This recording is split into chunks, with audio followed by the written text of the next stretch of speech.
Since the outbreak of the COVID-19 pandemic, state governments and agencies such as the World Health Organization in Nigeria have undertaken several risk communication campaigns on the dangers of COVID-19 and the need for vaccination in some states, including vulnerable communities in Yobe State.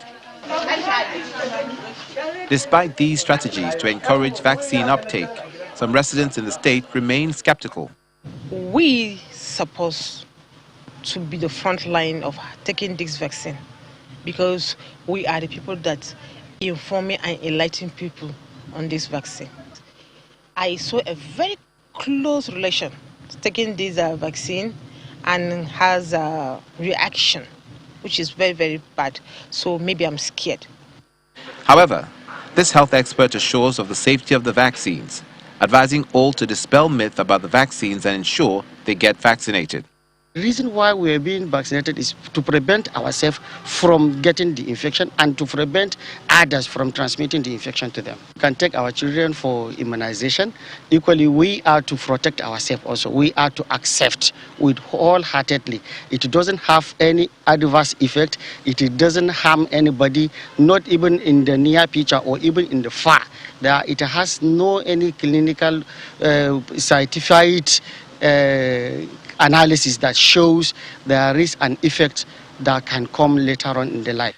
A visit to some vaccination centers also indicate that the inoculation exercise is still ongoing, although at a slow pace.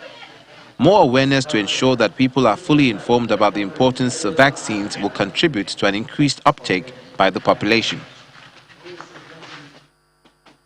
Joining us now for more on vaccine hesitancy is Onyebuchi Eloke. He's a public health consultant and a microbiologist. He joins us now from Abuja studios. Thank you for joining us on the program. First, what's your overall take of Nigeria's vaccination rollout so far? Yeah, thank you very much. Thank you for your question. Hello, thank you very much. We can hear you loud and clear. Just go ahead. All right, all right. So my take is like Nigeria is doing well, but I would like to start this way. You know, healthcare is dependent on technicality and political. So, and the ability to manage a pandemic is dependent on these two factors. This is very, very important because if there is a gap in one aspect of this factor, then the whole process, there becomes a primary targeted gap in the process. So the technicality drives the political aspect of the campaign. Now, Nigeria has, on the 2nd March 2021, this year, Nigeria received 3.9 million doses from, of this vaccine from AstraZeneca, from the COVAX, sorry. So this is very, very important. The Nigerian Minister of Health is also told us that they are discussing with Afri-Exim Bank to make this vaccine available for the local population, which is very much important. And they are also organizing the private sector to make this vaccine available. Now, but the major problem is the vaccine hesitancy. The population are not coming up to take up this vaccine. So how can the government manage this? It's very simple. They need to create what we call a vaccine case management team and a national data sharing team or database, which is very, very important, so that they can drive and understand, do a root cause analysis and understand why people are not coming up to take up this vaccine. In some of the studies, National Primary Healthcare have done a lot by creating what we call vaccine accountability officers at the local population, both in the state and the local government, which their duty is to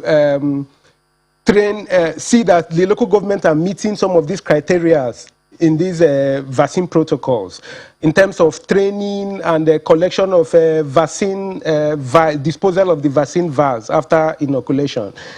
Now, the federal government are doing their best, but are the population also cooperating, helping the federal government to meet up with the federal government agenda of inoculating about 70% of the Nigerian population. So let me jump in. Let me jump in here on the area of you know, the inoculation you talked about, and very briefly, some have said that, and some of the studies I've read, that one of the issue of vaccine skepticism is that people's trust in government's approval of a safe and effective vaccine against COVID-19, that is really the biggest driver of vaccine uptake. Sorry, can you come again? I didn't pick that. Would you say that that is our case, that the reason why the vaccine hesitancy might be prevalent is that the people do not trust government's efforts so far in, you know, sending the message about the safety and efficacy of the vaccines? Yeah, actually, when the 1.6 million people have come up in a country of 200 million people have come up to take up the vaccine, which is about 0.9% of the population.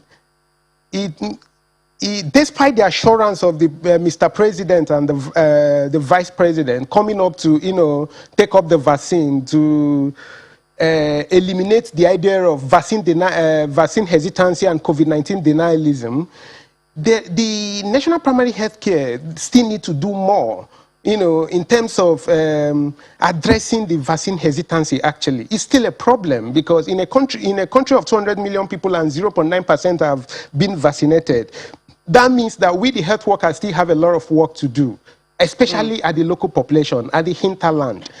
And so I would say that the effectiveness, the assurance of the federal government in terms of, you know, telling the population or the citizens that this vaccine is effective is not just enough. That's what we call, we need to find a healthcare management tool to create what we call vaccine dialogue at the local population. This is definitely an issue that we will have to revisit, definitely an issue we will have to revisit. We'd like to thank you. Wish we had more time to talk about this. We've been speaking to Onyebuchi Eloke, a public health consultant and microbiologist. Thank you for joining us on the program.